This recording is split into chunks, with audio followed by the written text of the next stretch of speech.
Y bienvenidos y bienvenidas a este primer webinario sobre este tema que es un temazo, porque conocemos a gente que lleva años trabajando este tema de los mercados de carbono y que nos dicen cuanto más investigo y cuanto más sé, más confuso y más lioso es todo.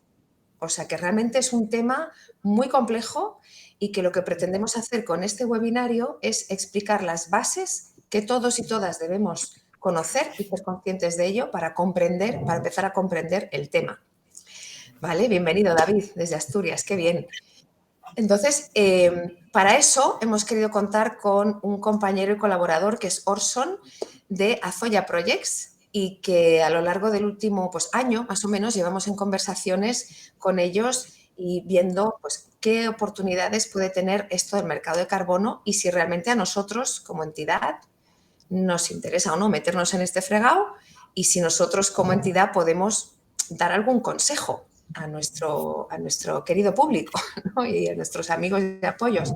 Entonces, desde ahí nace el deseo de hacer este webinario. Además, es importante decir que todos nuestros donantes que habéis empezado a donar a principios de este año, habéis participado o todos los que habéis querido, en un sondeo de opinión sobre los 10 grandes temas que este año queríamos evaluar y tratar. Y uno de ellos es el de los mercados de carbono.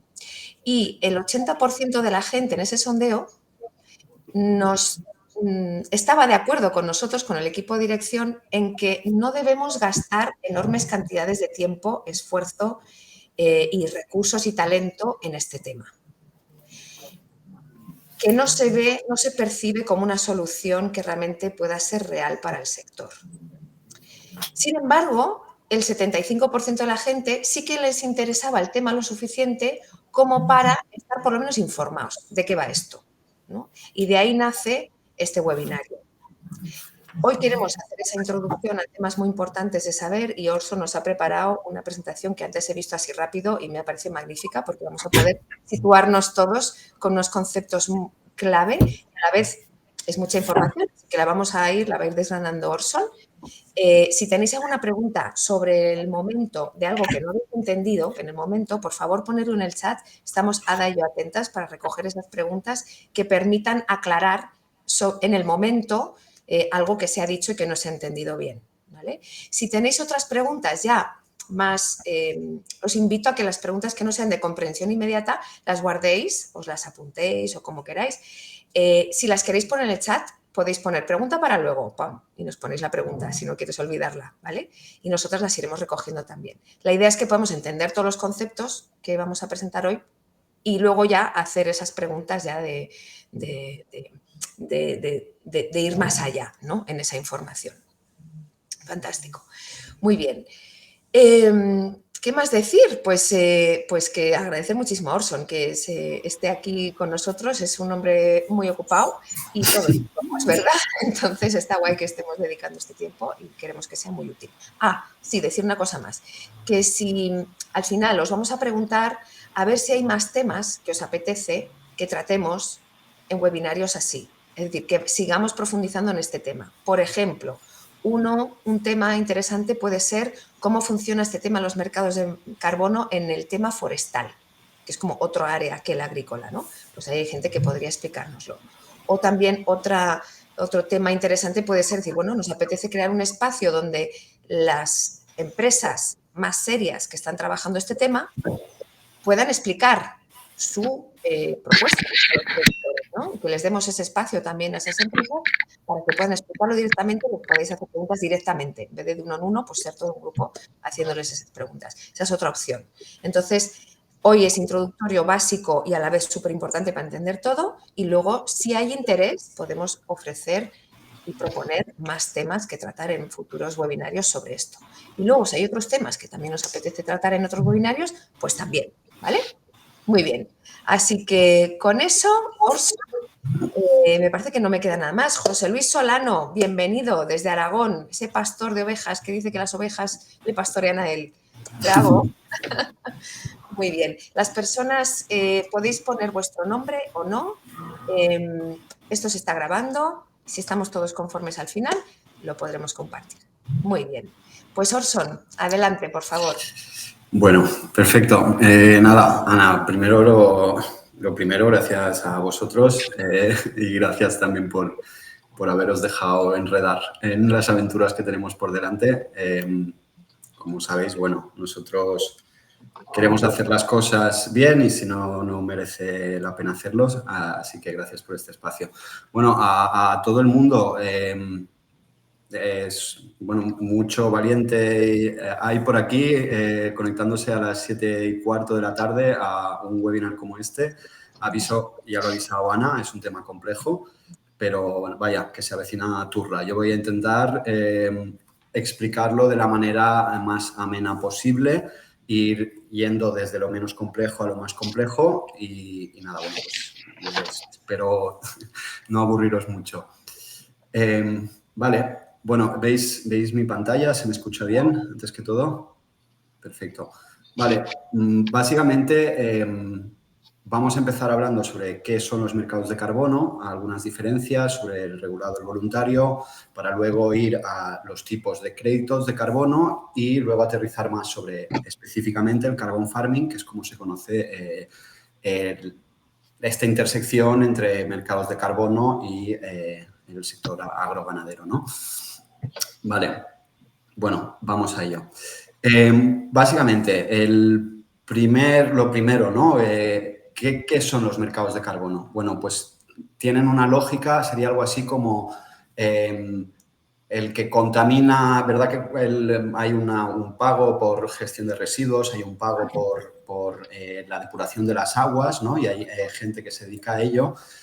Sigue una lógica similar, ¿no? Básicamente, pues aquí podéis ver, hay ciertas actividades que son emisoras de carbono y hay otras actividades que capturan carbono, ¿vale? Básicamente, el principio que se establece, y esto nace del protocolo de Kioto, el Acuerdo de París, todas estas convenciones políticas que se han hecho para conseguir frenar el cambio climático, pues nace como un mecanismo para premiar e incentivar a la gente que está haciendo esfuerzos para reducir sus emisiones y para capturar carbono y como una manera para que aquellos sectores que... Oigo un ruido, no sé si soy solo yo o... Voy a mutear, ¿vale? Los micrófonos que estén abiertos con vuestro permiso, básicamente. Y Orson, sigue tranquilo. Vale.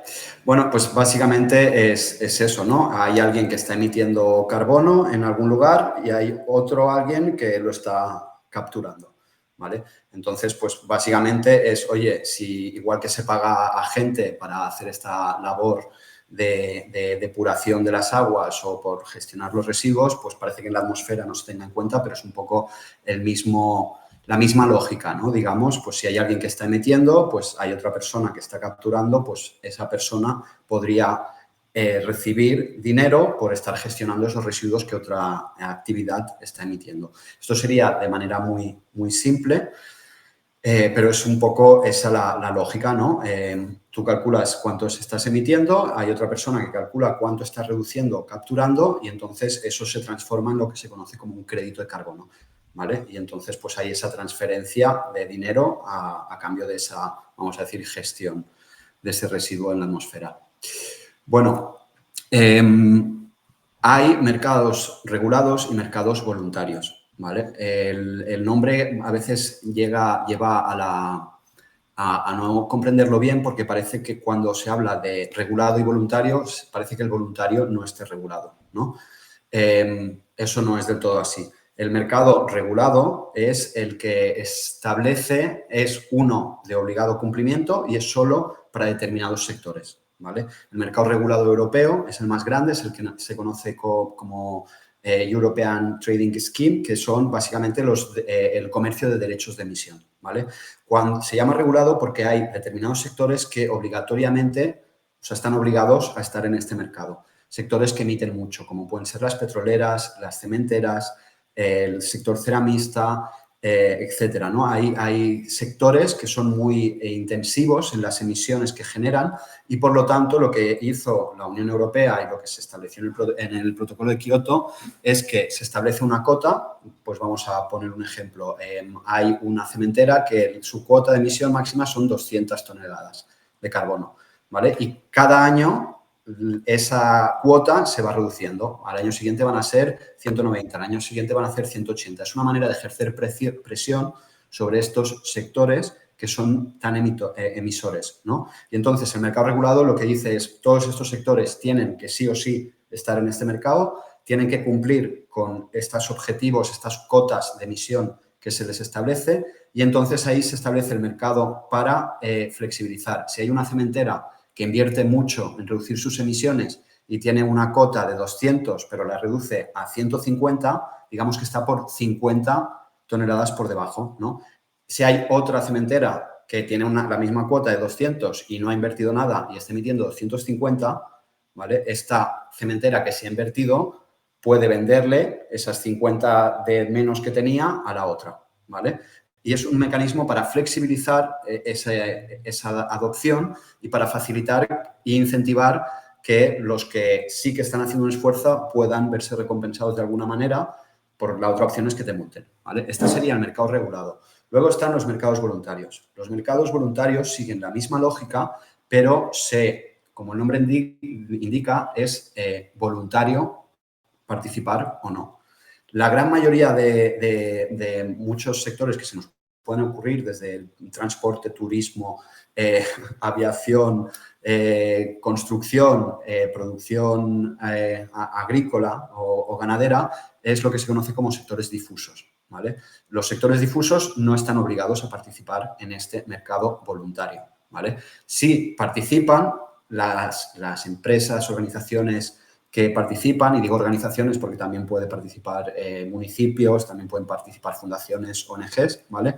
Las que participan lo hacen de manera voluntaria, no están obligados, ¿vale? Y todos estos sectores difusos son los que están en este mercado voluntario. Dicho esto, en esta diapositiva podéis ver todos los mercados que están establecidos a nivel regional. Todos son voluntarios. El MITECO tiene un mercado voluntario que es el propio gobierno quien está haciendo de entidad validadora y de registro, ¿vale? Es el MITECO quien ha establecido este mercado que es voluntario, que solo aplica al sector forestal, ¿vale? Y donde empresas pueden compensar de manera voluntaria. Las empresas que lo hacen porque por motivos de responsabilidad social corporativa, por motivos de competitividad, por motivos de marketing, etcétera, ¿vale? Resaltar que no están obligadas a hacerlo y que si lo hacen, pues lo hacen por estos motivos, ¿no? Entonces, los mercados voluntarios, dentro de los mercados voluntarios hay una gran diversidad. Aquí en España tenemos el mercado voluntario del MITECO, que es el propio el gobierno central el que lo ha establecido, ¿vale? Aunque sea voluntario, está regulado por el gobierno central. En Cataluña hay otro mercado voluntario de la Oficina Catalana del Cambio Climático y en Andalucía ahora se ha establecido otro, ¿vale? Simplemente es para deciros que dentro de lo que son los mercados voluntarios e internacionales hay locales, que son los que os he comentado, hay algunos que están más regulados, otros que son muy a lo Wild West, donde todo se hace a través de un token y, bueno, hay mucha variedad, ¿vale? Pero siempre hay unos principios en común, ¿vale? Algo clave a entender dentro de los mercados, y ahora voy a centrarme en los mercados voluntarios, más que nada porque son los que los que pueden afectar o a los que pueden acceder el sector agrícola y ganadero. Hay varios actores. Siempre, normalmente siempre, es lo que digo, que dentro del voluntario pues hay de todo, pero algo que debería ser integral, es que hay el registro, ¿vale? Perdonad que se me está ahora. Es que el monitor que tengo auxiliar a veces me abandona. Bueno, está el registro, ¿vale? Que es lo que podéis observar aquí, que básicamente es el libro de contabilidad. está la entidad certificadora, está el desarrollador de proyectos y, en este caso, los agricultores o ganaderos, ¿vale? Entonces, siempre tiene que haber estos tres agentes, ¿vale? ¿Por qué? Porque si no Un hay... segundito, Orson, una preguntita. Como sé que hay gente en la sala que no entiende inglés, simplemente el decir que esos registros están arriba a la izquierda, si lo puedes señalar, que lo estás señalando ahora, ahí. Luego los verificadores a la derecha y abajo del todo, en esta imagen, farmers, esos son los productores, ¿verdad? Sí. Entonces, entre medias Sí. están los que desarrollan proyectos para poder entrar, ¿no?, en esos mercados, ¿correcto? Correcto, sí. Gracias. Sí, nada, a ti.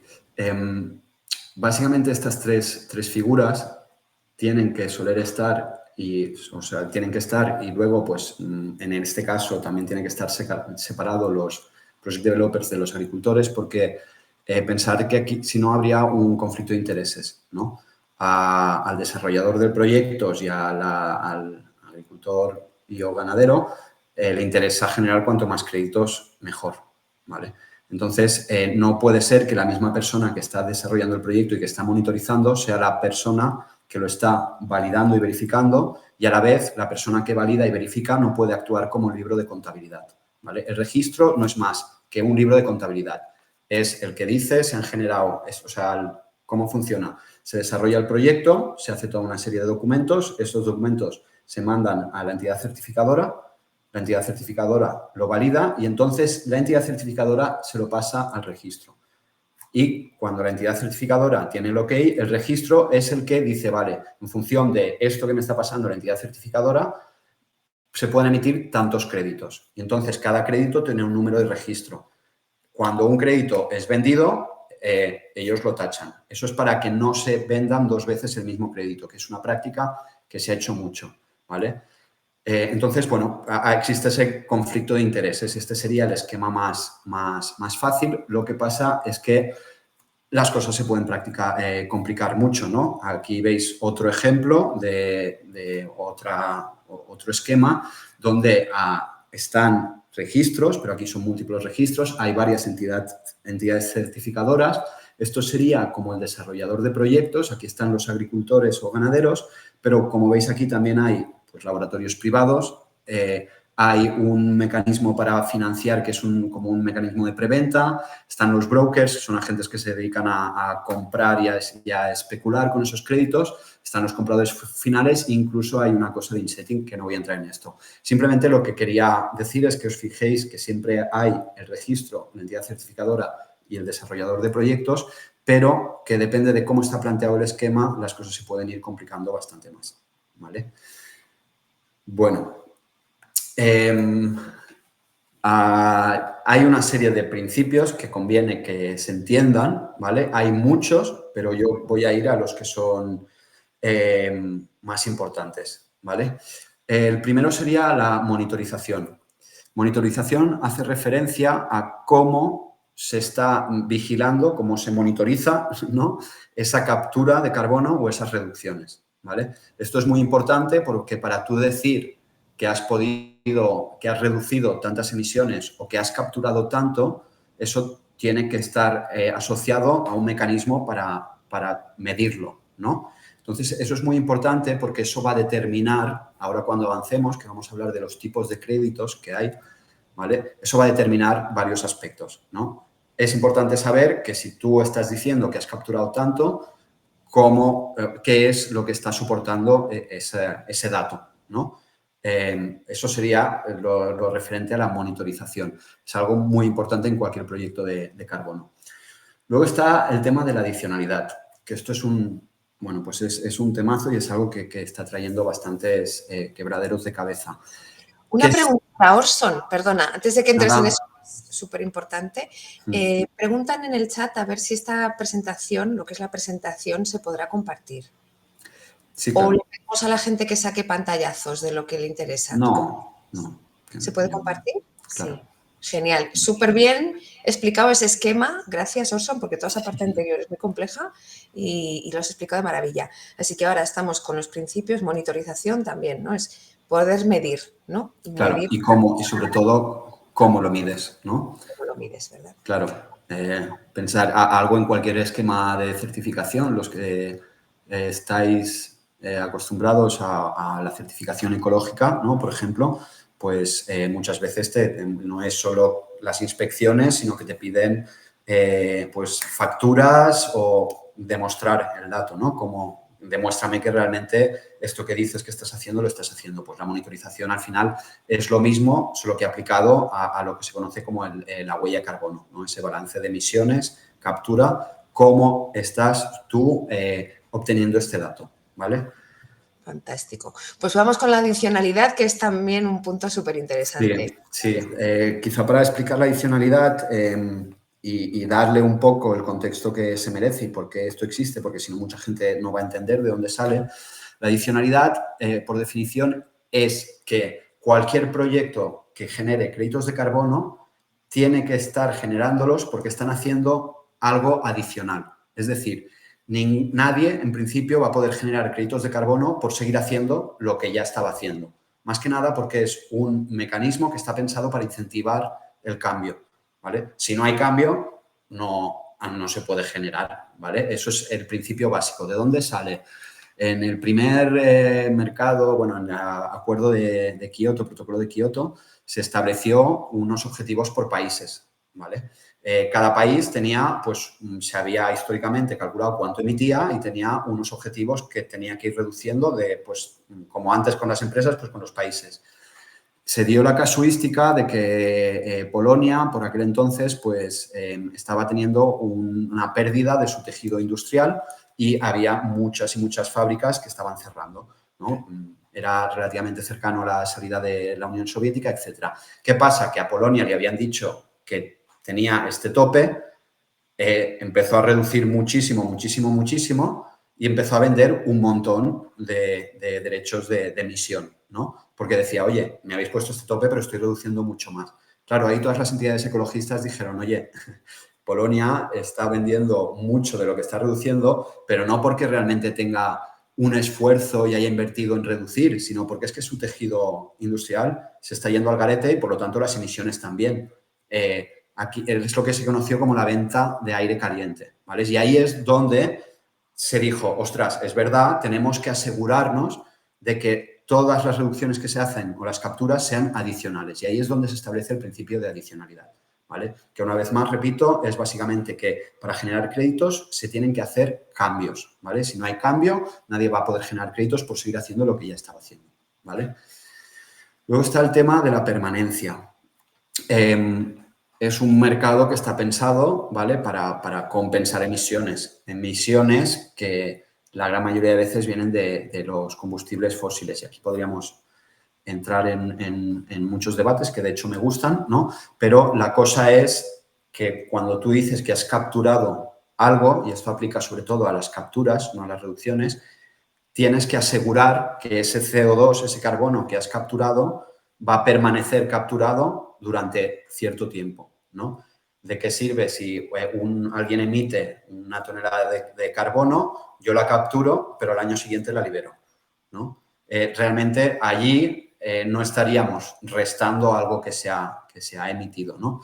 La permanencia es importante. Normalmente se establecía una permanencia de como mínimo 100 años, ¿vale? Luego entró el sector forestal, que se redució a 40, y ahora con el sector agrícola se está viendo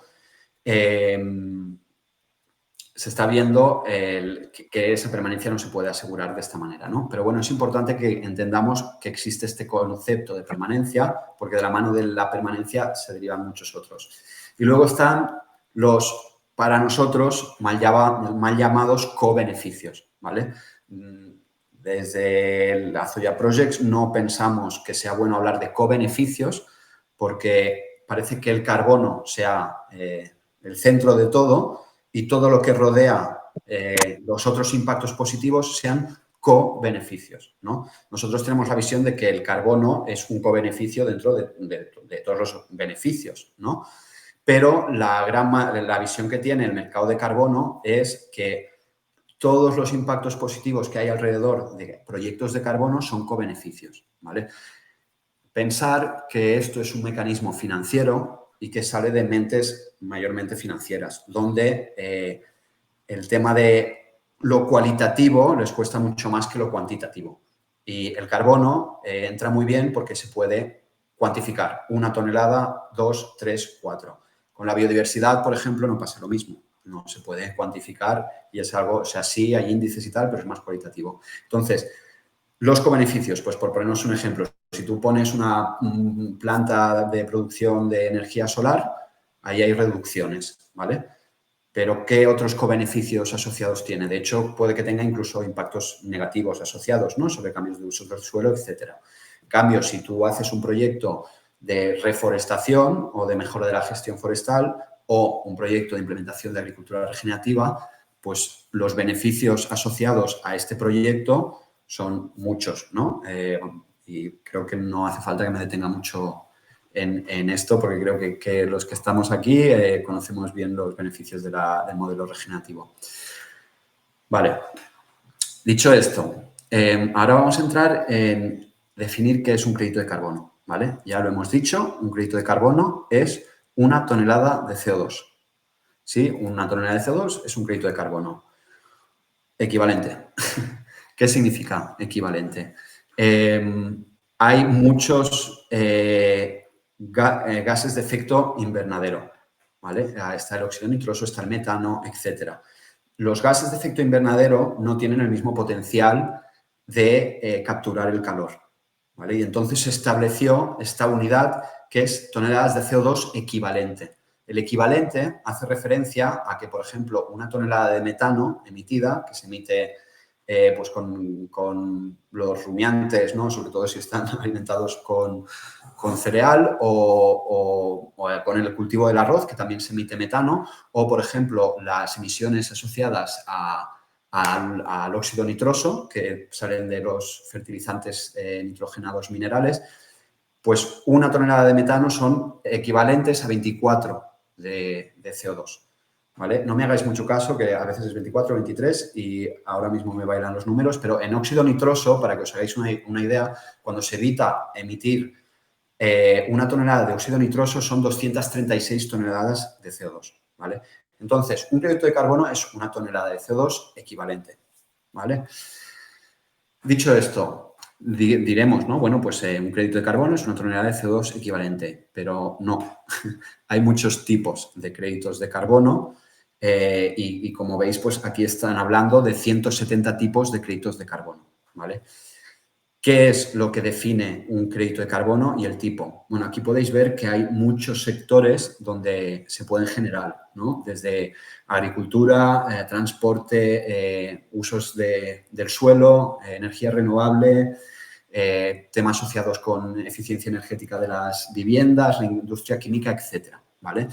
No es lo mismo, un poco, recordar el tema de los cobeneficios, de la permanencia, de la adicionalidad y todo esto, no es lo mismo para unos segmentos y sectores que para otros, ¿no? Y entonces, un crédito de carbono puede tener muchos valores, ¿vale? Algo que también siempre se pregunta es ¿cuál es el precio de un crédito de carbono?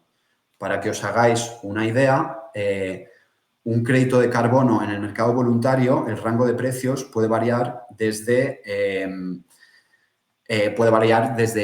1 euro, un crédito de carbono, a 1.000 euros, un crédito de carbono, ¿vale? El rango es así.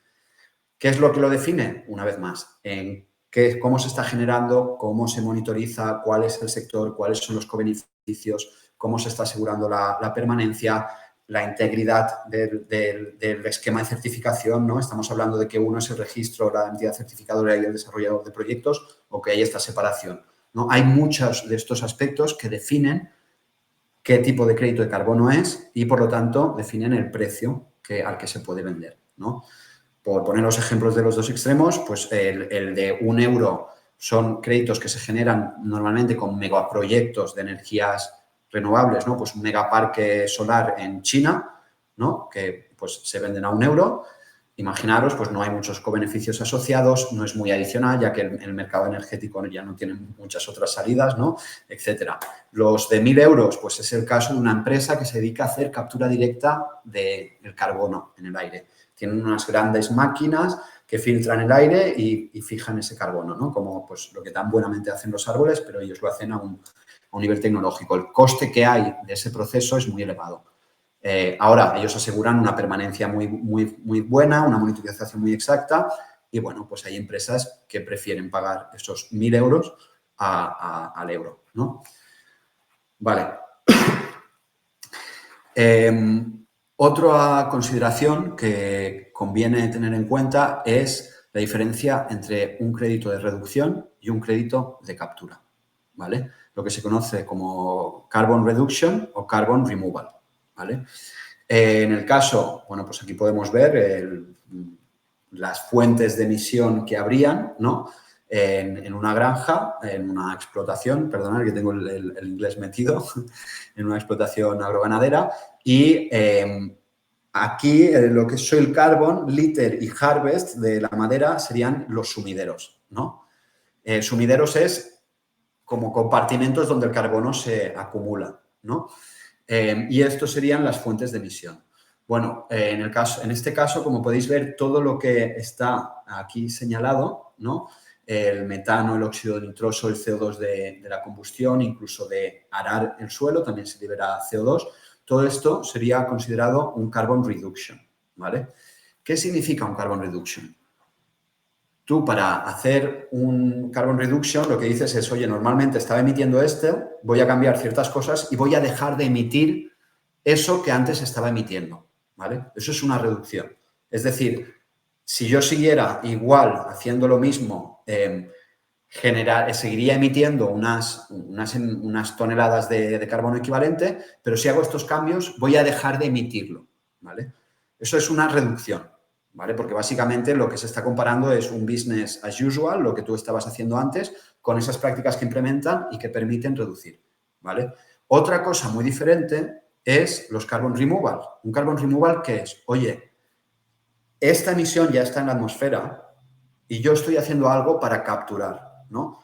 Uno sería el dejar de hacer algo que en principio va a generar un mal y el otro, el carbon removal, sería capturar algo que ya ha sido emitido. Es decir, vamos a decir, remediar un mal que ya ha sido hecho, ¿no?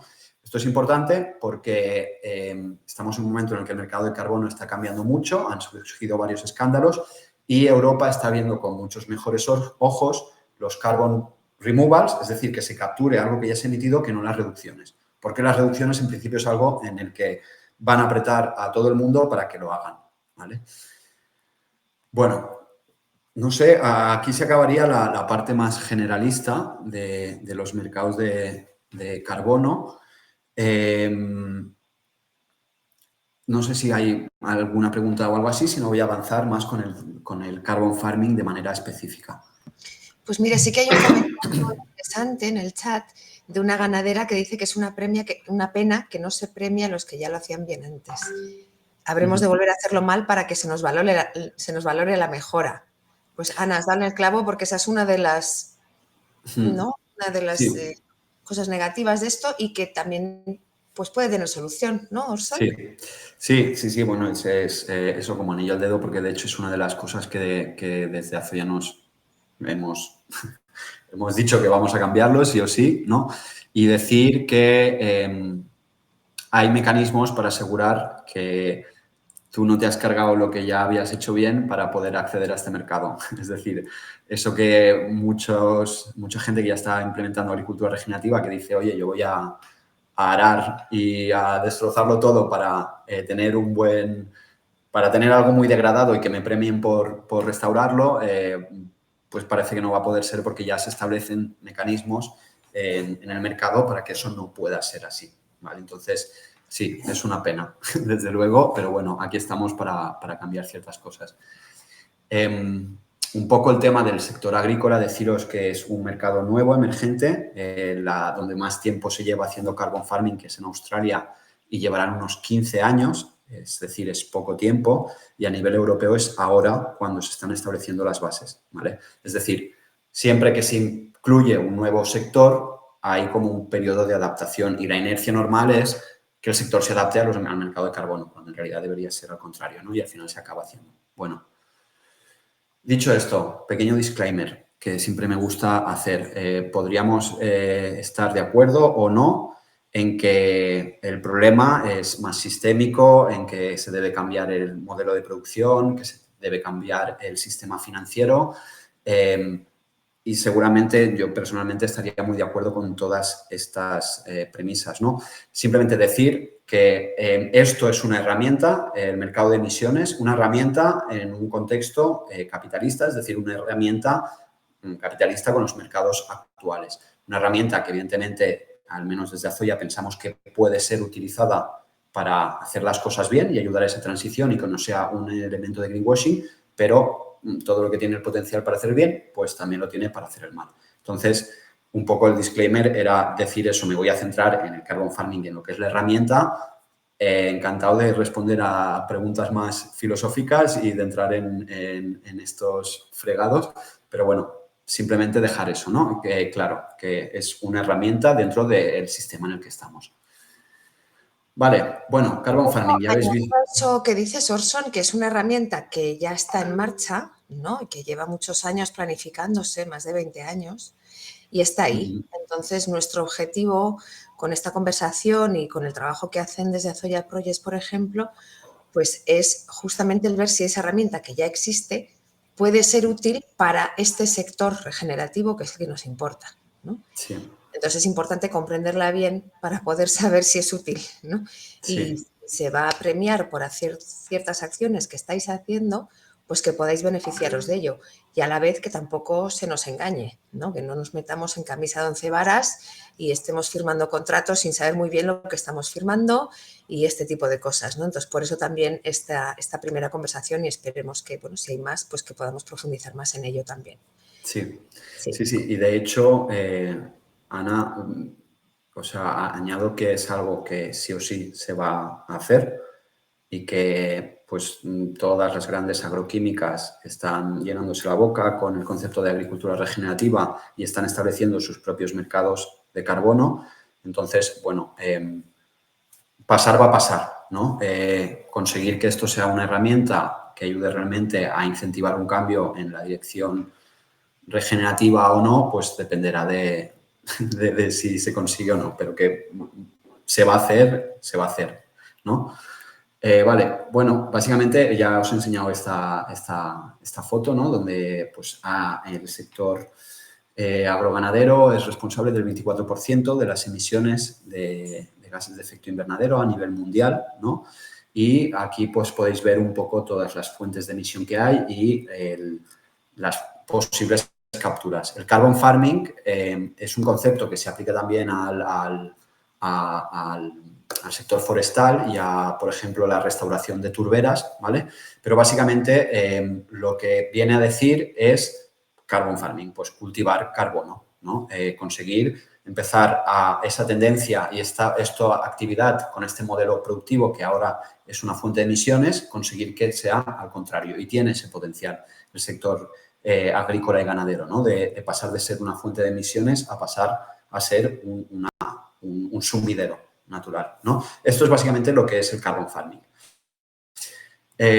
Dicho esto, pues un poco por contextualizar a nivel europeo y político, pues aquí hay algunas de las leyes que están incidiendo, pues como sabéis, o si no lo sabéis, pues Europa tiene el objetivo de ser neutral en carbono, como la comunidad en 2050, y se erige como defensora de la sostenibilidad a nivel mundial, ¿no? El mercado más importante que hay a nivel de mercado regulado es el europeo, que creo que es el 80%, ¿vale? A nivel mundial en volumen de negocio. Ahora la China ya está superando en volumen de generación de toneladas, ¿no? Pero, entonces, bueno, este es el contexto.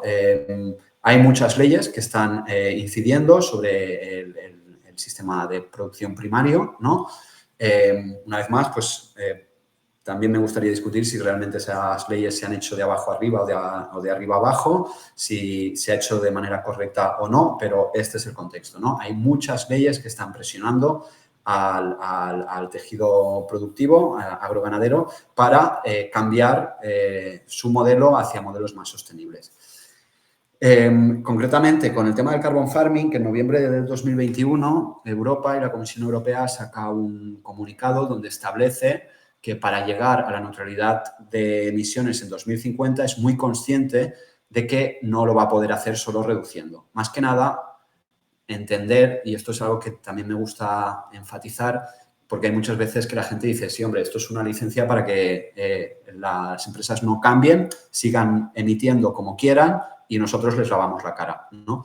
Sí, puede que sea esto o puede que no. Lo que quiero decir es que, por ponernos un ejemplo, una empresa que se dedique a la distribución, pues actualmente no existe ninguna alternativa tecnológica eficaz para poder distribuir en transporte de carretera, ¿no? No hay camiones que no emitan. Entonces, hay ciertas empresas que, a pesar de estar invirtiendo y de querer reducir, pues hay una limitación tecnológica, ¿no? Entonces, Europa es muy consciente de que hay ciertos procesos de que no van a llegar al 2050 a poderse hacer sin emitir y entonces aquí es donde dice hay un porcentaje que se va a tener que compensar, ¿vale? La lógica que sigue el mercado de las compensaciones es primero reducir, bueno, primero calcular cuál es tu huella, luego reducir y luego compensar, ¿vale?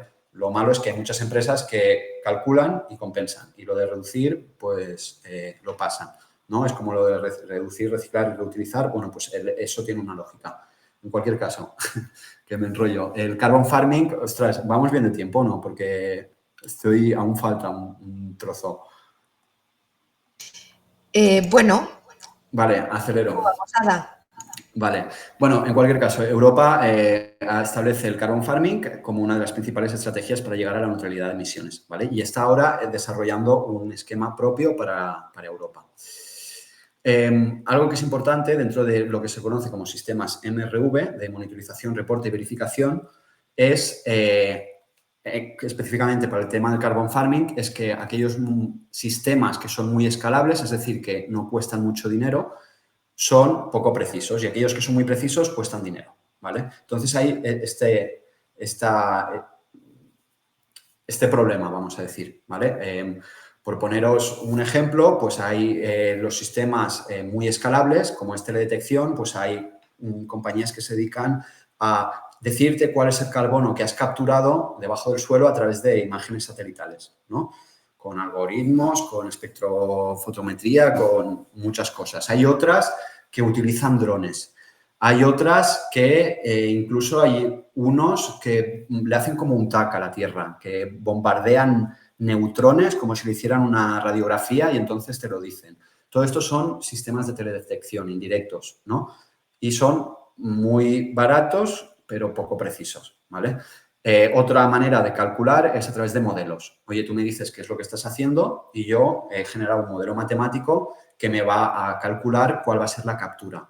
El problema de los modelos es que, uno, muchas veces necesitan calibrarse con datos reales y entonces, pues ahí tenemos otra vez el mismo problema y, sobre todo, que están creados en un contexto de estabilidad climática y en el contexto actual en el que estamos, pues no son muy precisos. Y, por último, los métodos directos. Ir allí, coger una muestra de tierra y mandarla al laboratorio. Eso es lo más preciso, pero es menos escalable. Vale. ¿Cuál es el ciclo de vida del proyecto? Lo primero es hacer un estudio de prefactibilidad a cualquier productor o productora que quiera entrar en este mercado. Te van a pedir primero una serie de datos, donde básicamente van a analizar pues, cuáles son tus emisiones, cuál es el potencial de captura que tienes, cuáles las hectáreas que tienes, etcétera, ¿vale? Y entonces, una vez hacen este estudio de prefactibilidad, donde te van a decir si eres elegible para entrar o no, en función de los criterios que establece el desarrollador de proyectos. Si es que sí, pasamos al inicio del ciclo de vida del proyecto, ¿no? Donde básicamente lo que se hace es, esto sería el año 0, se va al sitio y se establece lo que se conoce como la línea base. Es decir, sabemos que ahora estás emitiendo esto y sabemos que ahora en el suelo tienes tanto contenido de carbono, ¿vale? ¿Por qué se le llama línea base? Porque sobre esta línea, si digamos que el resultado es 200, sobre esta línea todo lo que se reduzca va a poder generar créditos, ¿vale? Si tú tienes una línea base de 200 y implementas una serie de prácticas y reduces a 150, pues se van a poder generar 50 créditos, ¿vale? Entonces, básicamente es establecer la línea base. En base a esa línea base se pactan una serie de prácticas a implementar y de medidas que se van a tomar, que es lo que se conoce como el plan de desarrollo, y la gran mayoría de esquemas te adelantan un pago, ¿vale? Se hace un cálculo de cuánto se va a capturar y a reducir y entonces hacen como un acuerdo de preventa y te adelantan un pago. El productor implementa las prácticas y entonces hay un tiempo determinado también por cada desarrollador de proyectos donde se vuelve a monitorizar, se vuelve a hacer esa medida inicial real, o depende de cómo esté hecha, ¿no? Pero se vuelve a monitorizar y ahí es donde se ve realmente cuánto es lo que se ha capturado y cuánto es lo que se ha reducido y entonces este es el ciclo, ¿vale? Es un ciclo en el que se puede alargar en el tiempo, que depende del desarrollador de proyectos, va a establecer periodos de 1 año o de 2 o de 3 y depende de la empresa, pues va a establecer que por obligación, por contrato, tienes que estar como mínimo 10 años en el programa, etcétera, ¿vale? Pero básicamente es eso y se va iterando. Vale.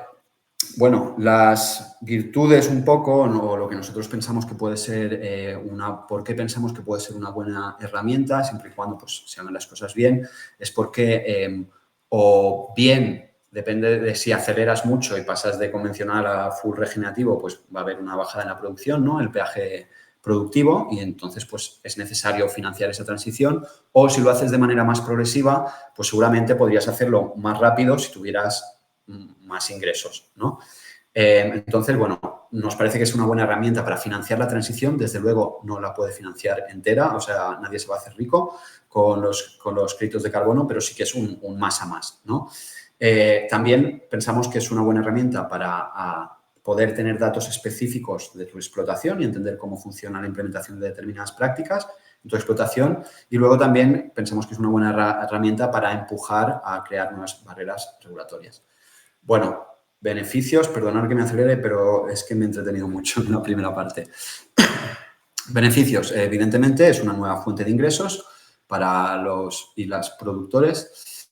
Es algo que cuando entras te alinea con las políticas y regulaciones actuales y te adelantas a las futuras, ¿no? Pues la nueva PAC, los ecoesquemas que ahora están haciendo, se alinean con lo que hace falta para generar estos créditos de carbono, así que pues es un 2 por 1, no va a ser la única fuente de financiación que puedas acceder, la de los créditos, sino que también va a haber todo un tema de ayudas públicas. Luego vas a tener datos agronómicos, ambientales y económicos normalmente sin un coste adicional, ¿no? Como todo el proceso que se hace de monitorizar es necesario hacerlo para generar esos créditos, lo normal es que te den acceso a ti a esos datos y que pueda ser una herramienta útil para entender cómo, ostras, yo he implementado esta práctica y he hecho esto y esto y esto. Ostras, ¿cómo ha afectado esto a la captura de carbono? Y en el caso de que también se esté monitorizando biodiversidad, huella hídrica, etcétera, ¿cómo funciona de manera específica en mi explotación, ¿no? Eso es también un beneficio que consideramos. Nuevas oportunidades de negocio y aumento del valor de los productos. Hay muchos distribuidores que van a preferir comprar productos que tengan una huella de carbono baja y que tengan, pues, cierta certificación en sostenibilidad, ¿no? Y de ahí lo de las nuevas oportunidades de negocio. Quizá puedes acceder a nuevos clientes que de otra manera no accederías, ¿no?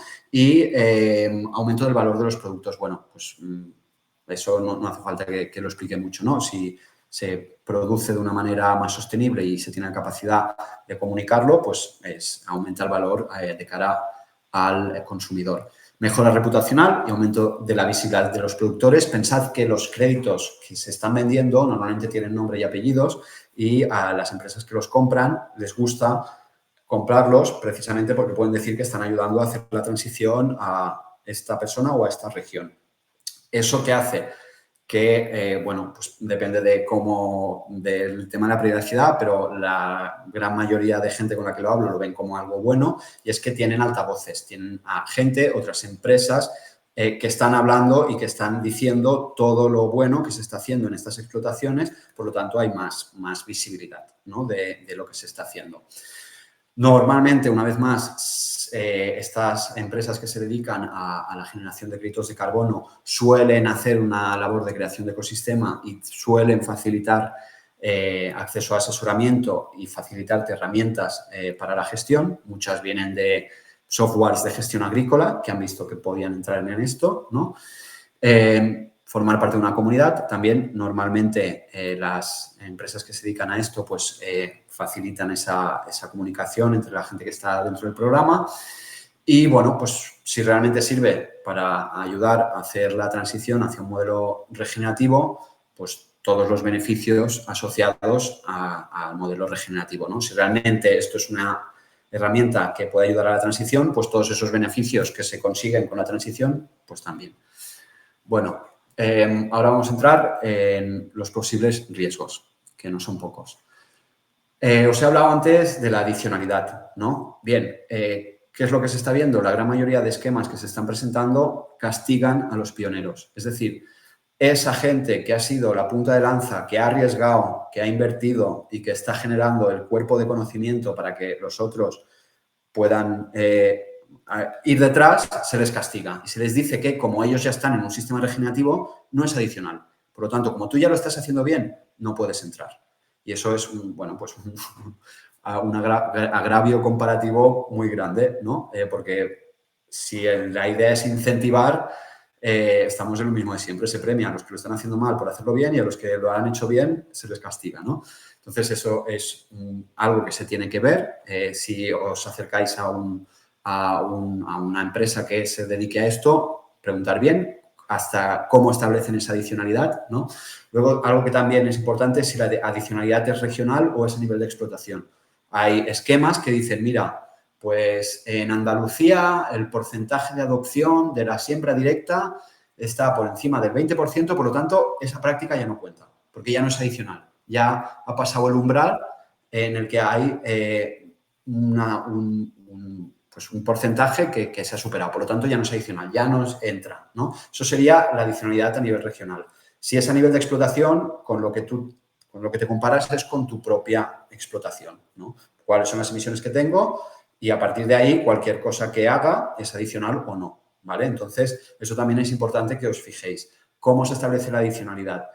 Y luego, el tema de la adicionalidad financiera. Aquí hay un riesgo porque lo que de siempre se ha dicho es que si a ti ya te están pagando por hacer una serie de cosas, no te pueden volver a pagar, ¿vale? En este caso, si a ti, por la PAC y los ecoesquemas, ya te están pagando por hacer siembra directa o por implementar cubiertas vegetales, en principio no sería adicional financieramente, por lo tanto, no te podrían pagar. Europa ha dicho que esto de momento no le importa y que eso va a ser así, pero claro, a mí se me ponen los pelos de punta cuando dice de momento. Y ya sabemos que estas cosas pues, pueden cambiar, ¿no? Entonces, también fijaros en cómo se establece el tema de la adicionalidad financiera. Estos son los riesgos que pueden haber asociados al tema de la adicionalidad. El tema de la permanencia.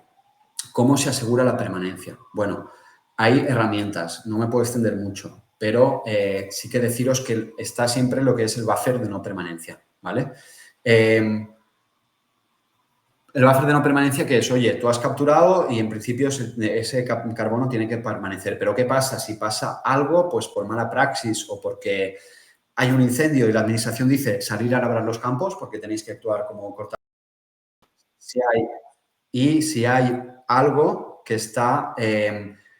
porque hay esquemas que dicen todo va a una caja de resistencia y hay otras que hay una parte que es solo de la explotación para cubrir en el caso que pase ATE y otra que se va a la caja general de resistencia, ¿vale? Entonces, es importante que preguntéis y que os enteréis bien de cómo funciona el buffer de no permanencia. Los riesgos de no permanencia y cómo se abordan. Es lo que os he dicho. Hay veces que puede ser, tú cuando haces el contrato dices, oye, yo me comprometo a hacer esta y esta práctica, pero hay veces que pasan casuísticas que no depende del propio productor, ¿no? Pues el caso que he dicho, si la administración dice salir a labrar, ¿no? Yo no lo puedo evitar. O si hay una inundación que se lleva 20 centímetros de tierra, donde se lleva todo el carbono, ¿no? Pues ahí hay buena praxis y mala praxis. Entonces, cómo se gestiona y qué es buena praxis y qué es mala praxis, también es importante que lo veáis. Porque si es mala praxis, normalmente lo que se pide es que el dinero que se le ha dado al agricultor que lo devuelva, ¿vale? Entonces, es importante. Algo también a tener en cuenta, como articulan el cambio de gestor y la propiedad, ¿vale? Normalmente la permanencia se tiene que asegurar por 10 años. Hay muchas casuísticas donde el gestor no es propietario, donde está gestionando tierras que no son suyas. Eso también es importante que veáis cómo lo articulan. Normalmente siempre que alguien está alquilando y que el propietario es otro, se tiene que también llegar a un acuerdo con el propietario para asegurar que si cambia de gestor se va a mantener, ¿vale? Y la otra que os tenéis que fijar también es la duración de los contratos, ¿vale? Hay gente que te pone delante un contrato de 15 años, otra que es cada año y otra que es 6 o 7, ¿no? Pues eso también es importante. Vale, en cuanto a la monitorización, pues bueno, fijaros si es un esquema basado en resultados o en prácticas, ¿vale? Deciros que la Unión Europea lo que está pidiendo, igual que a donde se encamina la PAC, es basado en resultados. Es decir, no es tú haces estas prácticas y ya dices que has reducido tanto, sino tú implementas las prácticas y luego vamos a medir que realmente se han dado esos resultados, ¿vale? Tenéis que fijaros porque hay esquemas que se basan en prácticas que parece que van a caer por lo que está diciendo la Unión Europea. Lo que hemos dicho, la fiabilidad de los datos. Esto es muy importante porque están saliendo ahora muchos escándalos. Muchos escándalos que han hecho que el 80%, por ejemplo, de los créditos que se habían generado hasta ahora por el estándar más importante, se habían dicho que son basura y no hay manera de cómo venderlos, ¿vale? Muchas veces esos escándalos van asociados a cómo tú has monitorizado esa captura, ¿vale? Pensar que es un mercado secundario en el que es muy importante la confianza que tengan los compradores sobre que lo que estás haciendo es verdad y donde ahora muchas empresas y con las leyes europeas tienen miedo de que se les acuse de greenwashing. Entonces, cómo está monitorizado ese dato, la fiabilidad de la monitorización es importante porque puede ser, y aquí es donde paso a la segunda parte, que es pago por adelantado y riesgo reputacional, puede ser que si se hace de manera que no es muy precisa, en 3 años salga un escándalo y esos créditos no tengan ningún valor, ¿no? Y eso, pues, puede ser un problema porque puede haber tema de devolver dinero o no y aparte es un riesgo reputacional para las empresas y también para el productor o productora en cuestión que se le va a acusar de greenwashing, ¿no? Entonces, la monitorización es bastante importante. Y luego, el tema de los cobeneficios. Bueno, como hemos dicho, normalmente está la visión, lo que se llama visión de túnel del carbono, donde solo se ve el carbono y que lo único importante es el carbono. Ahí hay muchas compañías agroquímicas que están diciendo que son muy buenas para la agricultura regenerativa porque solo se fijan en el carbono, ¿no? Y no se fijan en qué pasa con la biodiversidad y sus productos, qué pasa con etcétera, etcétera, etcétera. Entonces, hay muchos esquemas que solo tienen esa visión y que se fijan solo en el carbono, ¿vale?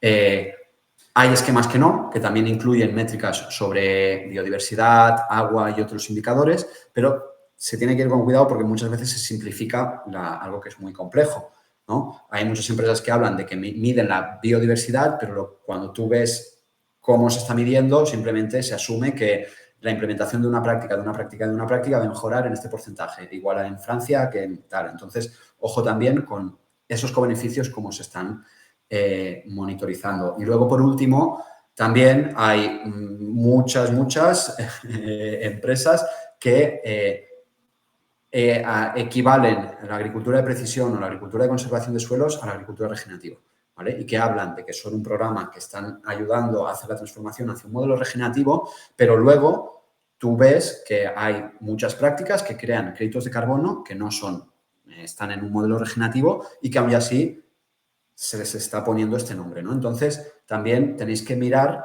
cuál es la definición que tiene esta gente de agricultura regenerativa y si es lo mismo un crédito que se ha generado con uso de herbicidas o no, ¿no? Entonces, eso es importante.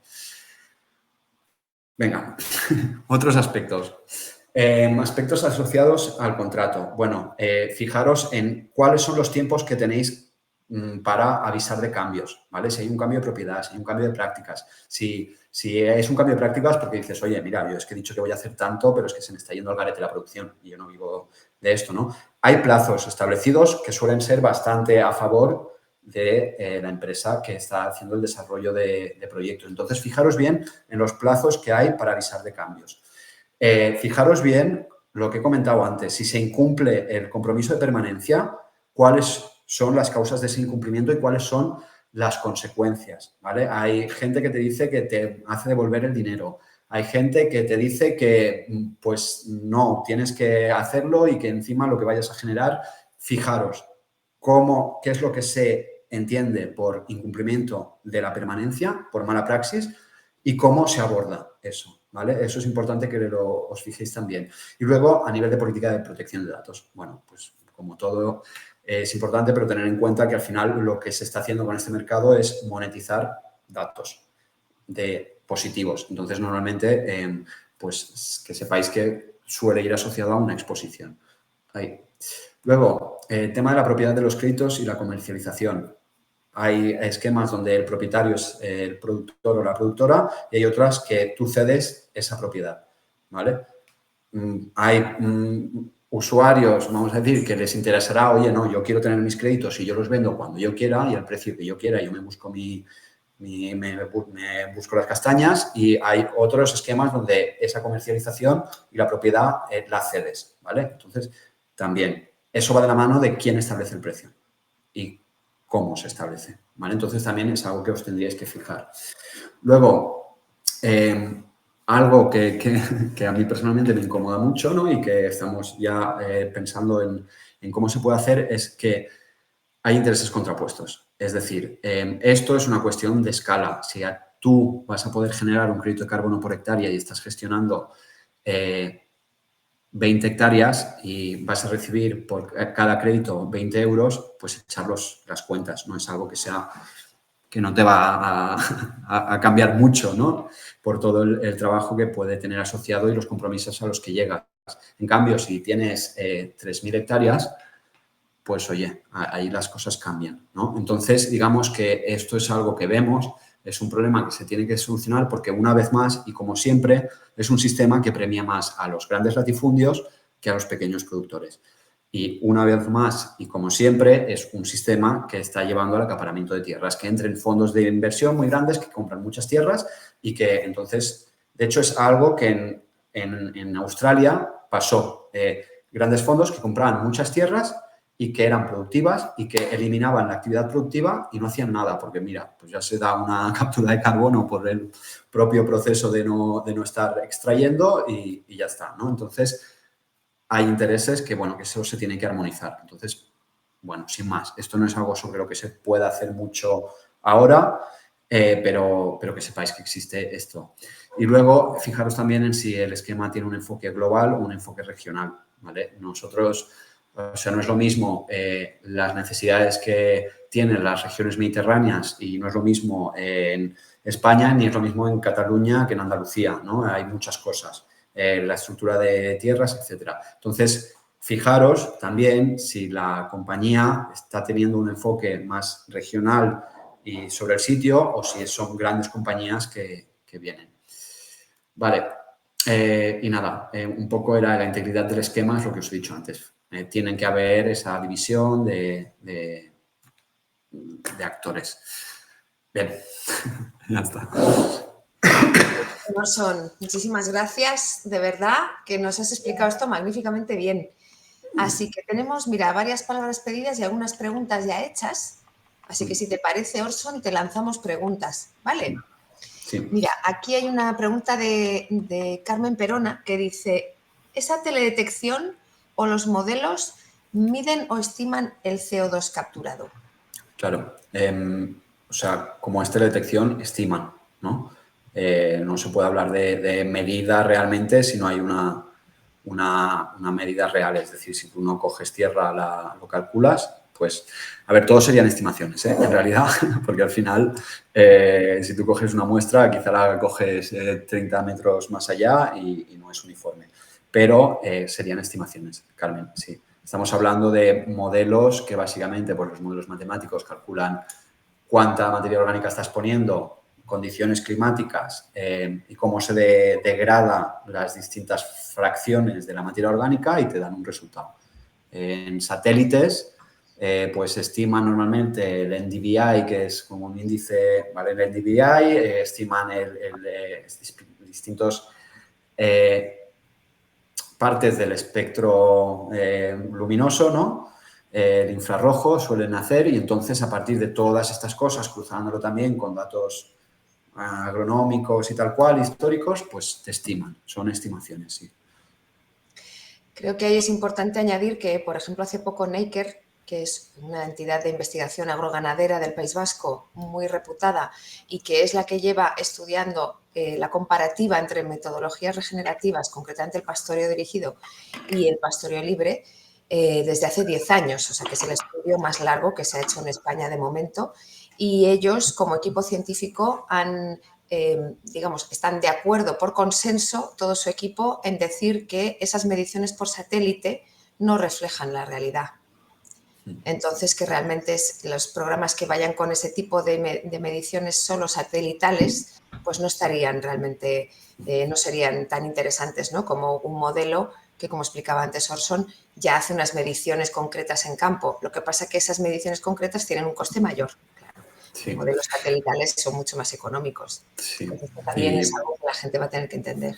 Sí, y ojalá los mercados hicieran más caso a los científicos porque no estaríamos donde estamos, pero bueno, veremos si se tienen en cuenta estas cosas. Desde luego. ¿Otra pregunta? Vale, sí. Sí, Sí, es que teníamos unas manos levantadas desde hace un tiempo, entonces creo que por orden era José Luis Solano, así que adelante. Creo que te puedes desmutar tú directamente, si no, a ver. Tú también puedes abrirle el micrófono. Yes. Estoy mirando, pero me dice, pida que le quiten el silencio. A ver. Ana, ¿puede ser que seas tú la administradora y tengas que aceptar? Vamos a ver, lo intento, pero pida que le quiten el silencio. Me dice, sí. José Luis, ¿tú quieres hablar? José Luis Solano, es que no sé si has levantado la mano por error antes. ¿Quieres hablar? En tal caso puedes abrir tu micro. Me parece que no. Ah, vale, es que he entendido que sí, que quería hablar. Creo que estaba antes votando vale. a seguir adelante y ha levantado la mano. Vale, Es que, sí. Vale, perfecto. Pues entonces seguimos con Jorge Martín. Sí. ¿Se me oye bien? Sí. Sí, perfecto. Bueno, tengo dos cuestiones, Orson. Por un lado, entiendo que los que estamos en cultivos leñosos, tanto árboles como arbustos, esto, digamos, o por fórmula o por cantidad real medible de carbono fijado, en el caso de utilizar, por ejemplo, el picado de restos de poda, etcétera, etcétera, en vez de quemar los restos de poda o venderlos para producir energía, sería un cambio importante. ¿Lo he entendido bien? Sí, hay una parte, un poco para aterrizártelo más. Si tú, bueno, lo de dejarlos de quemar, como ahora en teoría está prohibido, no podría, ¿no? Pero si tú dejas de quemar algo, en teoría hay una reducción, y si tú añades ese resto de poda y lo picas y lo añades al suelo, en teoría estás añadiendo materia orgánica que se va a pasar a ese sumidero. Entonces, con esta acción que has planteado, tendrías una parte de reducciones y una parte de captura. Sí, correcto. Sí, bueno, la quema es por venta de leña. Vale, sí, es que esto es lo que se conoce como fugas. Cuando el riesgo, el análisis de fugas, ¿no? Que es algo que en lo que no he entrado porque, como os he dicho, es mucho más complejo, pero Vale. se analiza si tú dices, oye, no, esto es madera que está capturando. Bueno, pero ¿y qué pasa luego con esta madera? Si es para quemar, eso sería una fuga. Tú estás desplazando una emisión que antes, pues, si antes lo quemabas en tu explotación y ahora es alguien fuera que lo quema, eso es una fuga, ¿no? Es como si Vale. siempre se tiene en cuenta si tú al implementar un proyecto de carbono no estás simplemente desplazando emisiones. ¿Vale? Si tú para hacer un proyecto en la Amazonía dices que vas a dejar de cortar esto, pero por dejar de cortar esto se va a cortar esto otro, eso es una fuga. Sí. Vale. Entonces, el otro punto es, no sé, he empezado a notar las cosas en las que nos has recomendado que tengamos cuidado y lo he dejado de hacer porque cuando llevaba 10 o 15 he dicho, menudo laberinto, Dios mío de mi vida. Especialmente pues, en las zonas que somos más propensos a sequías. Y luego que si estas empresas que entiendo que son los desarrolladores de proyectos, bueno, pues son, digamos, éticamente cuestionables, te pueden meter en un problemón, pero muy serio, muy serio, muy serio. ¿Vosotros o alguien está realmente pudiendo hacer un asesoramiento más personalizado? O sea, ahí hay un tema. Supongo que entiendo que cuando hablas de asesoramiento personalizado te refieres no a la implementación de prácticas y no al asesoramiento agrícola, sino a asesoramiento personalizado sobre las distintas opciones que hay para entrar a este mercado. ¿Te he entendido bien? ¿O no entrar? O no entrar, sí. Bueno, la verdad, no creo. Te lo pongo clave. Yo gestiono una empresa familiar, ¿sí? De los diferentes miembros de la familia. Todo arrendado. Yo a 10 años firmar lo que no sea mío o de mi hermano y socio, del resto de la familia, no lo puedo meter. Porque el riesgo con 10 años o con este tipo de tiempos se me pone directamente los pelos como escarpias, ¿no? Claro. Y por otro lado, el que realmente se utilicen modelos y esos modelos luego por sequías o por lo que sea no se consiga fijar esas cantidades estimadas o que más o menos se entiendan, o que directamente el mercado se venga abajo y el crédito no valga ni pa' pipas, y aún así tengas que estar haciendo un montón de papeleo y un montón de inspecciones y un montón de dolores de cabeza. La verdad es que mi resumen al lado de tu teléfono que he apuntado es ojo, ojo, ojo. Sí, sí. En realidad bueno, yo lo veo y es tal y como dices. Solo puntualizar que si el mercado se va a pique o la empresa en cuestión se va a pique, no creo que el productor en cuestión tenga mucho problema, ¿no? Porque ya básicamente cerrarán y el único problema que tendrás es que no vas a poder vender o no vas a recibir esos ingresos, ¿no? Pero no tanto porque la empresa se vaya a pique, sino por la letra pequeña. Disculpa que te corte, Jorge, es que tenemos como pedidas las voces de varias personas y un poco para que demos el tiempo, al menos lo que habíamos planteado, de esa hora y media, respetando esos tiempos. Luego ya decidimos si alargamos y podemos entrar en mayor detalle. Pero mira, teníamos aquí una pregunta de Carmen que ya nos había escrito antes, que era cuando estabas hablando, Orson, ¿no? Que plantea, ¿esa teledetección a los modelos miden o estiman el CO2 capturado? ¿No? ¿Esto ya se ha resuelto? Ya se ha respondido. Vale, sí. Disculpad. Entonces, una menos, perdonad. La de Isaac la hemos planteado. Trabajáis, esta que teníamos pendiente, ¿verdad? Vale, Sí, perfecto. pendiente. Disculpad. Luego Carmen tiene otra, por eso te has despistado. Vale, Carmen, vale. Ve con la de... Vale, si trabajáis con un tamaño mínimo de hectáreas por finca, si la finca combina agricultura regenerativa con ganadería regenerativa y recursos forestales, ¿se valorarían estos diferentes usos del suelo? Sí, bueno, entiendo que esta es una pregunta a Zoya o así en general. O sea, en general depende del esquema y de la empresa, ¿no? Hay empresas que te van a ofrecer, o hay empresas que ahora solo se dedican o sea, que tienen una discriminación por cultivo, ¿no? Que solo se dedican a cultivos extensivos porque son los que tienen más superficie. Hay empresas que no, que tienen una visión más de que pueden integrar todo. Y sí, hay empresas que podrían integrar todos estos diferentes usos del suelo. No conozco ninguna que incluya también el sector forestal de momento. Pero lo que es ganadería y distintos tipos de cultivo y todo eso, sí, hay empresas que están teniendo en cuenta y que podrían manejar esta complejidad, vamos a decir. Genial, Orson, gracias. Y ahora sí, Carmen, a la otra pregunta. El rango económico del precio de un crédito de carbono depende de las características de ese crédito, pero ¿cómo podemos conocer el peso específico de cada característica a la hora de contribuir en el precio del crédito de carbono? ¿Se podría tener en cuenta, si quieres responder esta parte y sigo luego con la otra? No, dime. ¿Se podría tener en cuenta la contribución positiva a los servicios ecosistémicos que tiene la implantación de nuestras técnicas regenerativas?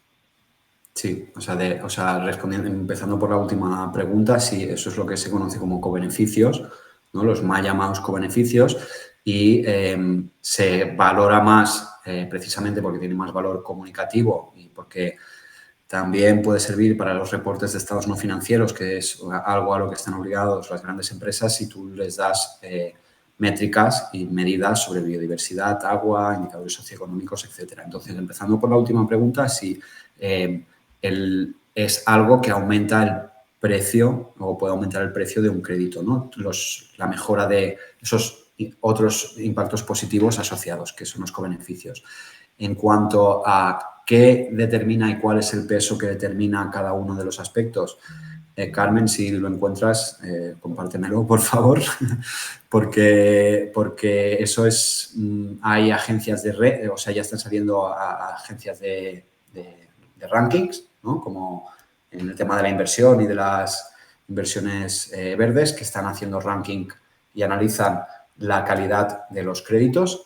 ¿Cómo lo hacen? Pues depende de cada empresa y también hay, si realmente te interesa esto, pues acércate a empresas que se dediquen que son brokers que hacen compra-venta o lo que es el Carbon Assessment, que es, pues, asesoran a empresas para decirle, oye, una empresa, pues yo quiero compensar con este proyecto y entonces ellos hacen la labor de ver todas estas cosas.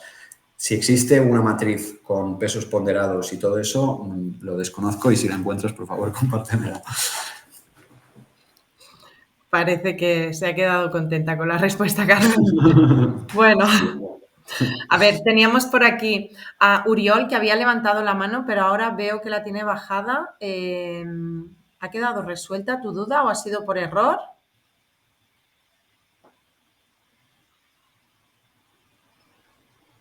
Si quieres abrir el micro. No entro. De acuerdo, ok. Seguimos entonces con Francisco. Francisco, tenías la mano levantada tú mismo. Obrigado, Ada. Queria colocar a seguinte questão. Sobre a adicionalidade, fiquei com uma dúvida. Castigo a los pioneiros. Estes pioneiros são quem já tem as suas explorações estabilizadas ou são quem está a entrar de novo? ¿Cómo sería los que están entrando de nuevo? Ese escenario Os que estão a iniciar a reconversão da sua exploração por um modelo regenerativo, por exemplo.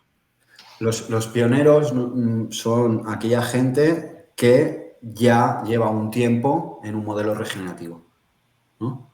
Sí. O sea, los que ya llevan un tiempo implementándolo. Si tú justo ahora vas a empezar a implementar prácticas regenerativas, entonces ahí sí que sería adicional, ¿vale? Sí. Pero, una vez más, depende de la empresa y de cómo plantee esa adicionalidad. Hay algunas que dicen, tú lo que tienes es que o bien hacer prácticas nuevas o bien cambiar la intensidad. Es decir, si tú estás haciendo siembra directa, pero tienes 300 hectáreas y solo la estás haciendo en 100, si pasas de hacerla a 200, ya estás cambiando la intensidad, ¿no? Estás aumentando y, por lo tanto, eso ya es adicional, esas 100. Entonces, depende de cómo está planteada la adicionalidad, pero los pioneros son normalmente los que ya llevan un tiempo en regenerativa. Mas não é impeditivo o facto de já ser pioneiro, não é impeditivo de todo para se fazer um contrato. Claro, no es impeditivo de todo siempre y cuando tú te comprometas a aumentar, a hacer más prácticas o aumentar la intensidad. Gracias. No es impeditivo, sí. Igual, déjame que te diga, Francisco, que la línea base es lo que establece cuánto vas a poder capturar.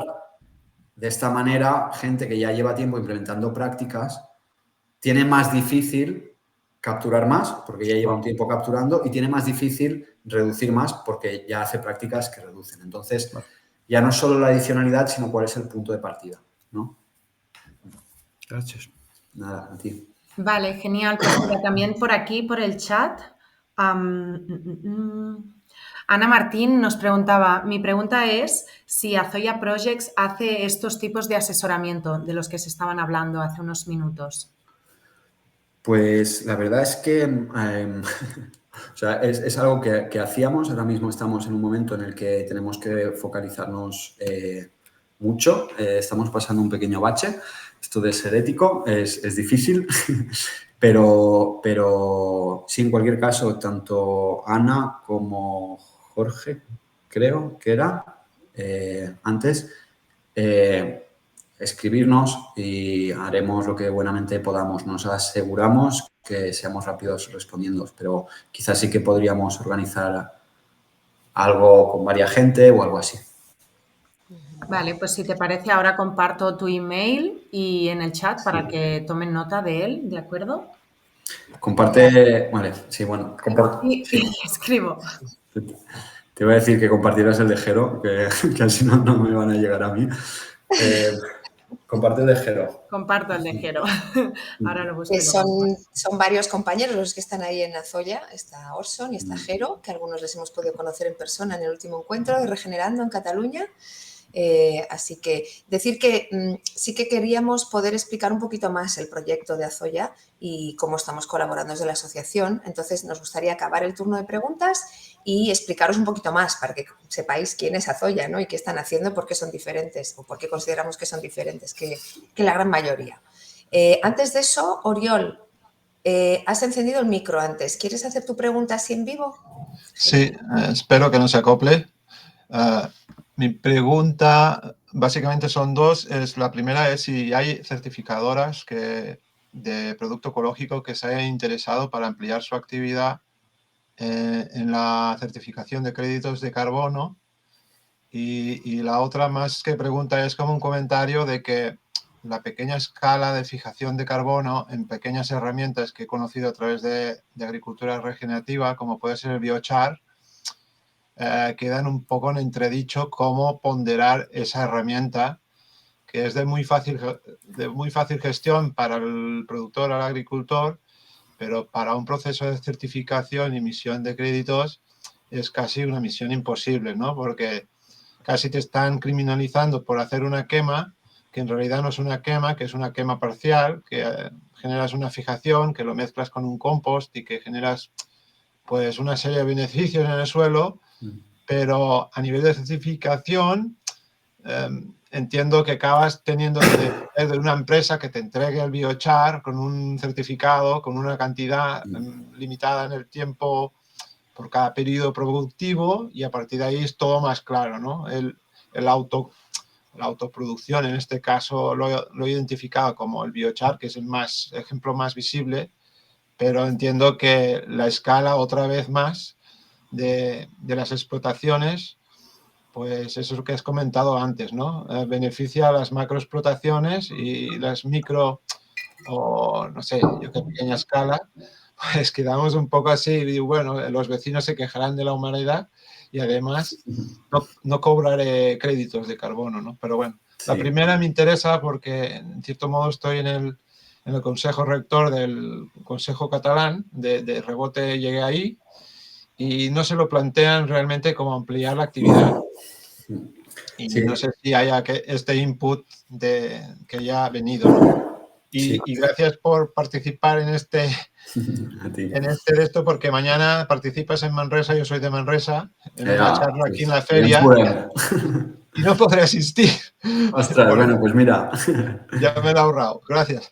Nada. En cuanto a si hay empresas que estén certificando en ecológico que tienen interés, el interés está por todos lados. De hecho, la Unión de Pagesos hace poco dijo que también querían ofrecer este servicio. Sé que la Unión de Pagesos no es una empresa certificadora de ecológicos, pero es el sindicato aquí mayoritario en Cataluña. Se han querido meter. Sí, yo he visto empresas que se dedican a certificar que también se quieren meter. He visto empresas que se dedican al asesoramiento que también se han metido. Se está hablando de crear esquemas sectoriales, ¿no? Pues hace poco el Consejo Oleico Internacional. Es decir, todas las agroquímicas están desarrollando sus propios proyectos mercados de carbono. Sí. Entonces, sí que te puedo decir que sé que hay al menos una empresa que nosotros conozcamos que se dedica a certificar la producción, que está interesado en eso. En cuanto al tema del biochar, bueno, es complejo. Una vez más, se tiene que tener en cuenta las fugas, cómo tú estás generando ese biochar. La gran mayoría de empresas que generan biochar de manera industrial y haciendo que el metano y los gases que se generan con la pirólisis los reutilizan y ahí sí que pueden generar créditos de carbono. Pero quien se queda los créditos de carbono son los productores de biochar a nivel industrial. En cambio, si lo haces tú con un horno con tiki, ¿no? Creo que se llamaba, ¿no? Algo así más artesanal, pues allí digamos que lo que tú estás emitiendo con lo que al final se queda es un poco el balance así, más o menos igual. Entonces ahí solo se podría tener en cuenta la fijación que hubiese, ¿no? Solo decir que, bueno, nosotros sí que estamos ya pensando y tenemos en mente algunos mecanismos para que, una vez más, el pequeño agricultor se pueda beneficiar más que el pequeño agricultor y también por dar un mensaje algo más positivo, que los sistemas más pequeños, que son muy intensivos en la gestión, se ha visto que tienen capacidad de capturar mucho más rápidamente, como no sé si sonará el sistema Polyfarming, ¿no? Los que, pues, ellos hablaban de en 5 años haber capturado y lo han medido, una cantidad que es difícil hacer en un sistema más extenso, ¿no? Precisamente porque el que sea pequeño te permite poner mucha atención a cómo estás manejando y ser rápido. Pero sí, existe esta casuística. Muy bien. Muy bien. Tenemos 3 cositas más en el chat. Una de ellas, pregunta Javier García desde Madrid, ¿alguna empresa de brokers para la venta de créditos en España? Pues ahí me pillas. Tendría que buscártelo y decírtelo. Si vas a Southpol, son desarrolladores de proyectos, pero también venden. Si no, pregunta a cualquier empresa que se dedique, que sea relativamente grande, a asesorar en sostenibilidad a empresas, ¿no? Aquellas que tengan un foco en temas de clima. Y si realmente es algo que te interesa, pues podrían mirar, porque nosotros hemos estado hablando con algunos brokers, pero no te sé decir. Climate Trade, por ejemplo, es una plataforma a la que podrías preguntar, que hacen ese assessment de la calidad de los proyectos. Climate Trade, ¿verdad? Uh-huh. O en el chat. Muy bien. En esa línea también pregunta Francisco Matas de Portugal si existe alguna certificadora en Portugal para los créditos de carbono. Pues mira, hasta donde yo sé, no sé si... Entiendo que con certificadora te referirás a empresas. Climate Farmers está operando en Portugal y es alguien y una empresa que yo recomendaría. Nosotros aún no estamos en Portugal, pero esperamos estar en algún momento. Y no te sé decir si Agrina está también en Portugal y Agronom. Te estoy diciendo estas porque son las que están operando en España y normalmente pues se van allí. Si te tengo que recomendar alguna, te recomiendo especialmente Climate Farmers. Genial. En ese sentido, habíamos planteado la posibilidad de hacer más webinarios en los que se pueda hablar de estas diferentes propuestas, ¿no?, que tienen diferentes empresas. Hay un compañero que se ha reunido con varias de ellas y que su resumen, básicamente, después de haberse reunido con toda una serie de empresas, es que para él las más interesantes son justamente Azoya Projects y Climate Farmers. Y también Sol Capital. Sol Capital no funciona en España de momento, aunque su director es español, pero en el momento que ellos se pusieron en ello, pues no había la posibilidad de hacer lo que ellos querían hacer en España, con lo cual todavía no están aquí. Pero esas serían un poco las 3 que gente que ha estado reuniéndose con ellos recomendarían. En esa línea de cuáles son las empresas que hay y qué condiciones piden, hay un comentario aquí de Ana de Selvatana que dice que conectaron hace poco con una empresa que fueron muy amables, pero no interesa la finca porque 80 hectáreas son pocas y si ya soy eco desde el año 2000, el cambio no será asombroso. Entonces no interesamos. Ante eso, Orson, ¿algún comentario? No, al final es un poco, o sea, nosotros ahora mismo y en la fase y etapa inicial en la que estamos, o O sea, nosotros porque realmente nacemos de un propósito, ¿no? Y nos han dicho a veces que vamos a ser los más éticos del cementerio y estamos dispuestos a ellos. Es decir, o lo hacemos como consideramos que se tiene que hacer o no lo haremos, ¿no?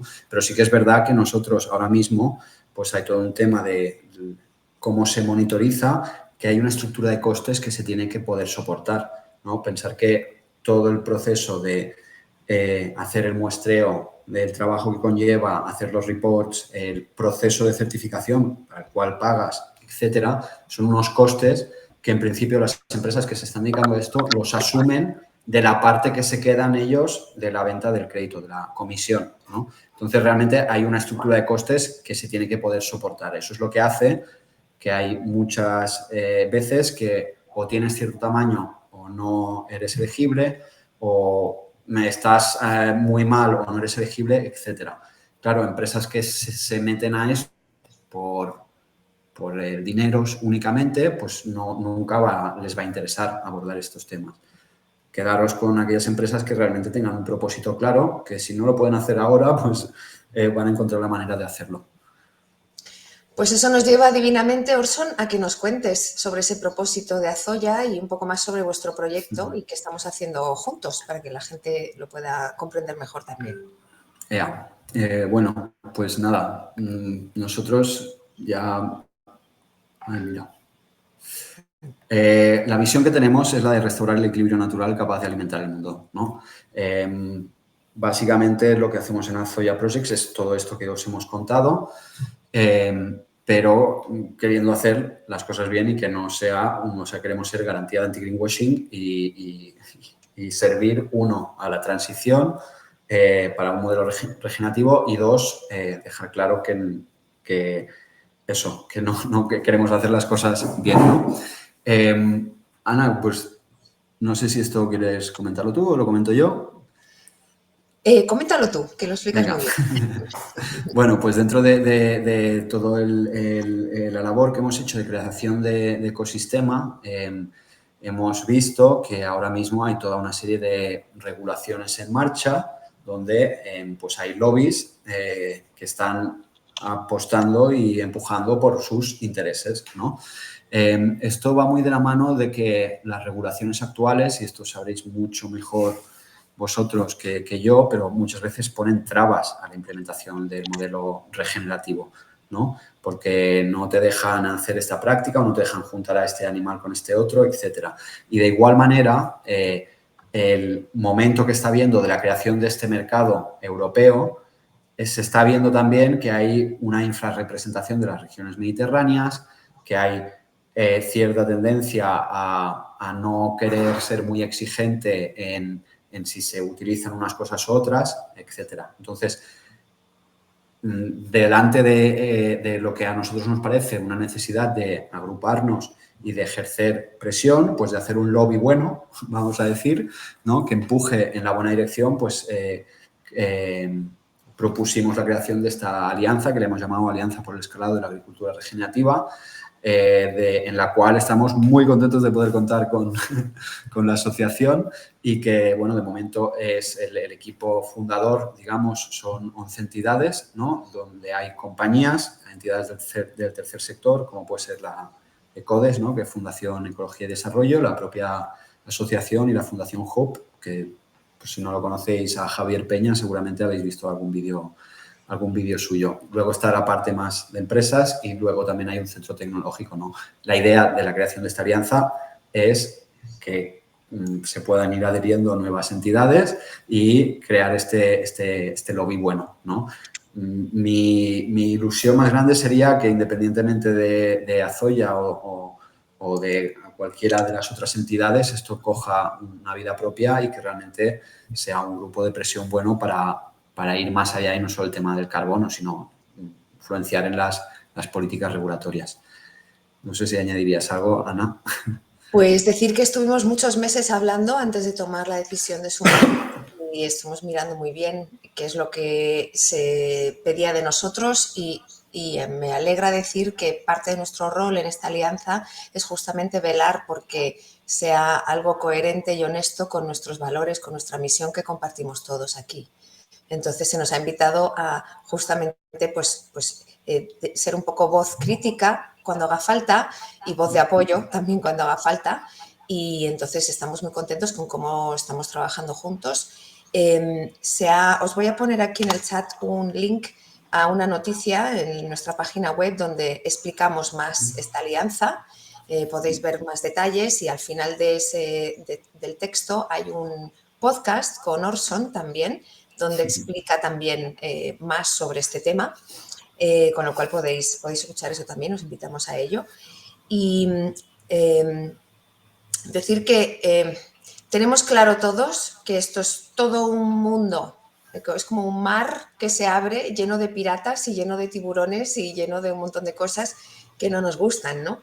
Pero que hemos decidido que hay que nadar en ese mar porque tenemos que llevar esta voz de coherencia, ¿no?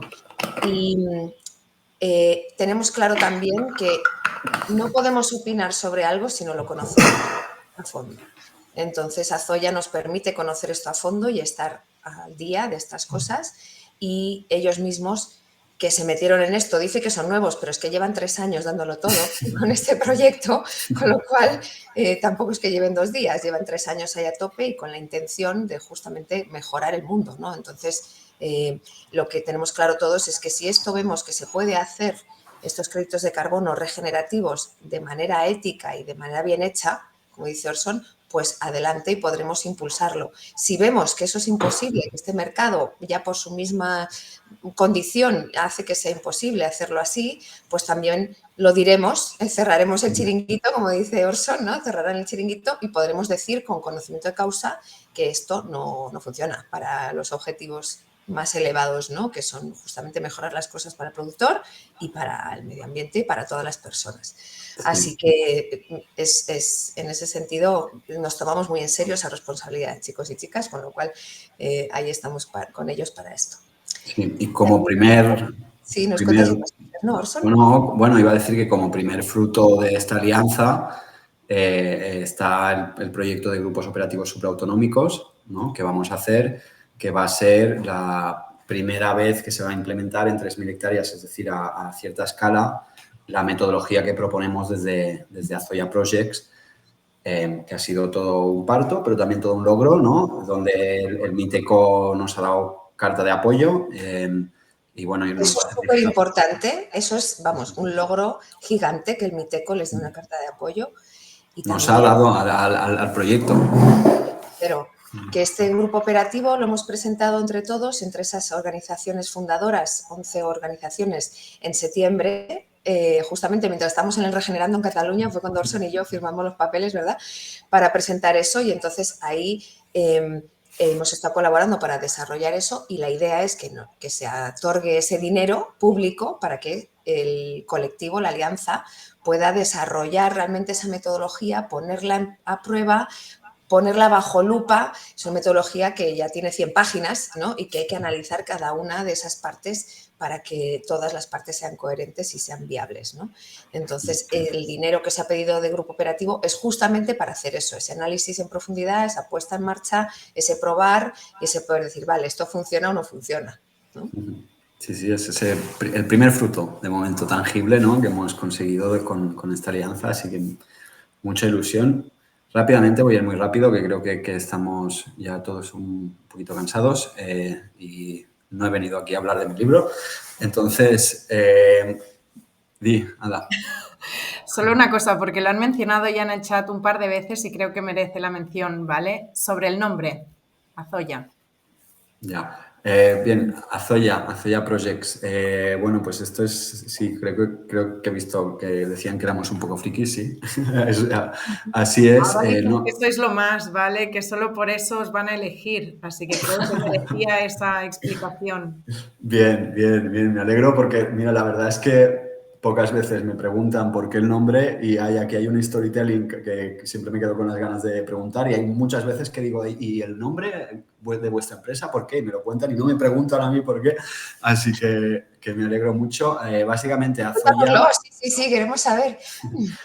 Básicamente, la Azoya es una planta acuática, un pequeño helecho, que tiene muchas características que a mí me gustan mucho y de a modo panfletario yo tengo desde hace tiempo pendiente el hacer las características de la zoya y asociarlas con lo que hacemos, pero en definitiva es un helecho, ¿vale? Que no nos llamamos Azoya por ese helecho, sino por lo que es conocido como el evento Azoya. El evento Azoya es un evento geológico que pasó hace 48,5 millones de años en un contexto de calentamiento global como el actual, porque había mucho dióxido de carbono en la atmósfera, pues en donde ahora está el Polo Norte, se creó un pequeño lago, un mar de agua dulce, que en verdad eran como los 4 o 5 primeros centímetros. Y eso fue colonizado por la zoya. Pensar, la lenteja de agua, la zoya es como igual, ¿no? De estas plantas que flotan en el agua y que crean como un tapiz, ¿no? Que no dejan pasar la luz. ¿Eso qué hace? Que cuando mueren, se caen, como no entra la luz, abajo no hay condiciones de oxígeno y lo que hace es que se queda allí como... Se transformó en una trampa de carbono muy grande, porque eso estaba todo lleno, las plantas se iban muriendo y el carbono se depositaba en el fondo marino. Esto fue una trampa tan importante que consiguió revertir este calentamiento global, eso es lo que se conoce como el evento Azoya, y creó el clima tal y como lo conocemos. De hecho, al evento Azoya se debe la creación de los polos.